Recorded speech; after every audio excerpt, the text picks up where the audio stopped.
Bueno, y llegó el momento en el cual yo quería decir algo al aire, aprovechando este programa, este micrófono, pero claro que lo que voy a decir es totalmente a título personal, a nombre de Elisa Peirano, digamos, porque hay veces que con el programa, que es más que nada queremos transmitir valores y seguir una línea, pero hay ciertos momentos en los cuales para mí hay que jugársela, y por eso digo que lo digo a título personal, porque esto es exclusivamente, digamos, de mi pensamiento.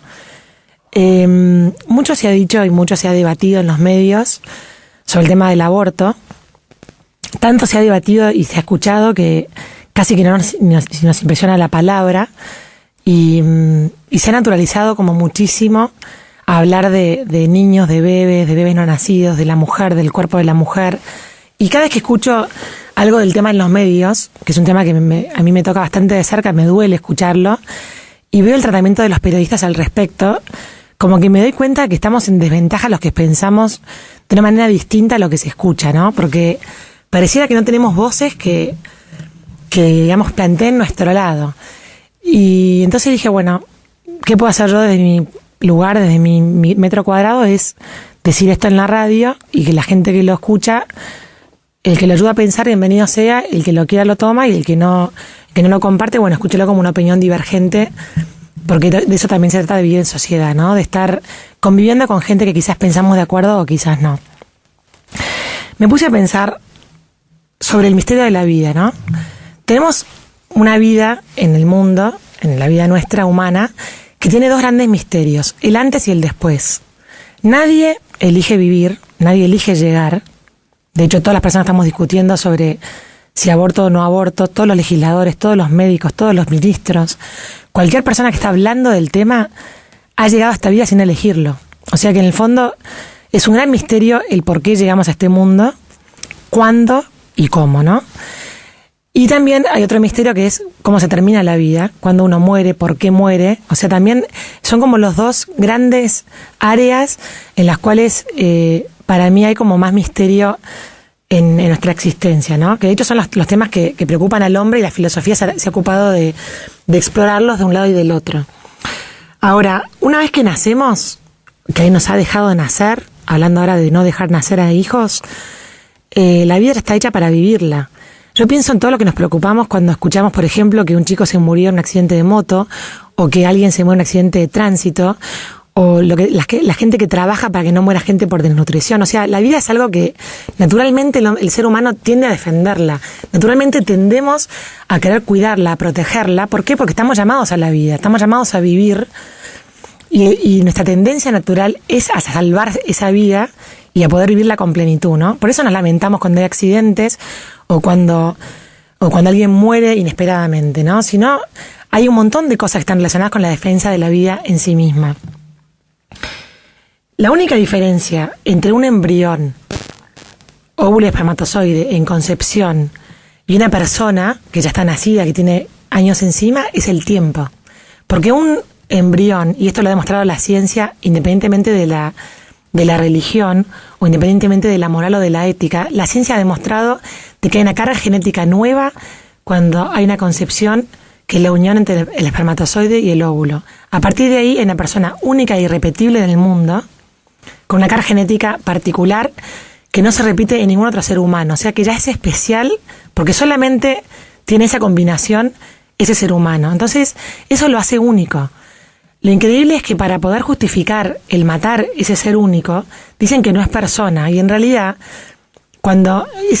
y también otro de los argumentos es que es una parte del cuerpo de la mujer. Y cuando en realidad alguien es único e irrepetible, ya es en sí mismo, ¿no? Entonces, la dignidad de esa persona debería ser incuestionable porque ya está existiendo. Entonces, impedirle existir, impedirle que con el tiempo madure a poder crecer y después nacer, es impedirle su desarrollo. Entonces, pero igual me parece que la comunidad científica, que ya se ha pronunciado de que hay vida nueva desde la concepción, es como que ha quedado silenciada por un montón de otros argumentos y un montón de otros debates sobre, por ejemplo, el tema del derecho de la mujer. Yo creo que si se vota la ley de la despenalización del aborto, no se van a solucionar los problemas de esas mujeres, porque alguien que está abortando sigue teniendo un problema. Lo tenía antes porque tiene un embarazo no deseado, y lo va a tener después por las consecuencias de ese aborto que tampoco se habla. Hay dos temas grandes que yo veo que en los medios no se tratan, y los quiero traer acá. Uno son las consecuencias psicológicas tremendas que tiene para la mujer matar a su propio hijo, porque en definitiva el aborto es eso, es matar a un hijo propio que está en el vientre de uno. Y la segunda aspecto que tampoco se habla es el rol del hombre en la decisión y en todo el proceso, ¿no? Un ser humano nace de un hombre y de una mujer. Ahora, casi no se escuchan voces masculinas hablando del tema del aborto, como si fuera, primero, carga y responsabilidad solamente de la mujer, y segundo, ese hombre es 50% padre y 50% responsable de la carga genética de ese chico. O sea que deberían también tener una voz en todo este tema, ¿no? Los hombres. Lo que yo digo es, pero también escucho argumentos de mujeres que dicen que nadie quiere abortar, sino que es como una situación desesperada a la cual se llega sin ninguna otra solución. Entonces yo digo, hay que trabajar antes. Primero la prevención. O sea, todo el mundo sabe cómo se generan los abortos, cómo se generan los embarazos, todo el mundo sabe cómo llega un hijo al mundo. Entonces, quitarle la responsabilidad de una acción tan importante como tener relaciones sexuales con alguien es no hacer cargo a la mujer y al hombre de lo que hicieron. Todo el mundo sabe cómo se generan los bebés. Entonces, para mí hay que poner el foco en la parte anterior a ese embarazo no deseado, ¿no? Por ejemplo, he escuchado argumentos tremendos de que es verdad que son situaciones muy difíciles. Por ejemplo, cuando hay un menor que encima tiene una discapacidad, que ha sido violada por un padrastro, por un familiar cercano y que está embarazada. Es tremendo, pero se pone el foco en hacer abortar a esa chica que ya tiene una discapacidad, y no se pone el foco, por ejemplo, en evitar que eso vuelva a suceder, o en castigar al responsable de ese embarazo, o a sancionar o a poner en preso a la persona que cometió una violación. O sea que es como que está el foco cambiado y solamente se castiga al bebito no nacido. Es un genocidio realmente de nuestro tiempo, la cantidad de bebés que son abortados y no son dados la posibilidad de nacer. Sobre todo cuando hay tantas parejas y tantas familias que tienen el anhelo de adoptar a un niño y no pueden o están en lista de espera hace años y se les pasa la vida esperándolo, ¿no? Claramente hay que tener una modificación de leyes, pero me parece que en pos de la vida que puedan agilizar el tema de la adopción. Otro de los argumentos es que es la principal causa de muerte materna, ¿sí? El año pasado, en 2016, dicho por el Ministerio de Salud, tanto abortos espontáneos como abortos generados clandestinamente han ocasionado que 47 mujeres hayan muerto. Bueno, pero no están contando toda la cantidad de bebés que sí fueron abortados y toda la cantidad de bebés que se abortarían si fuera legalizada la ley. O sea que además de las muertes de las madres, que es tremendo que suceda, también hay que contar como muertes los niños que no pueden nacer, ¿no? Eso hay que tenerlos en cuenta también como contabilizándolos, porque si estamos hablando de muertes y de no vida, hay que tener en cuenta todas las muertes, no solamente la de las madres. Me parece que no soluciona ningún problema el aborto, al revés, me parece que genera un problema más psicológico y profundo.